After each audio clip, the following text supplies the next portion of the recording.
بزرگ من وقتی جوون بود خرج همه رو میداد، میگفت تو فامیل اینو آوردم زن دادم، اونو آوردم شوهر دادم، اونو آوردم فلان کردم. ولی وقتی اونا بزرگ شدن دیگه اصلا چرا؟ فعلا بابزه کش نشه غذا داره میخوره. بابزرگ چند نفر رو خرج دادی خدایی؟ خیلی چی مثلا؟ خیلی ها. Şaban Gül var şimdi hamsi. Şaban Gülfadeni hamısın. Diye. Camşid 15, 12. Diye. Arzusu kardeşi dedem ne dedi? محمد Mehmet Rahmetli pul arzusu dedem ne dedi beyin belki.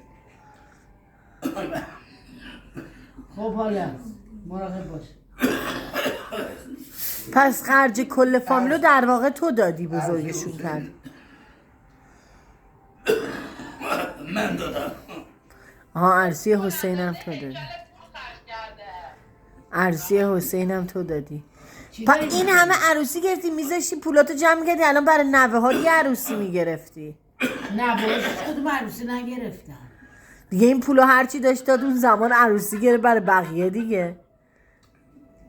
بابزرگ یادش افتاد پرید تو گلوش. 1200 تومن. سبیده اینجا انگور کیلو 180 تومن. 30 سال پیش. چرا تو سیخ؟ تو سیخه چرا؟ 1200 تومن دادی؟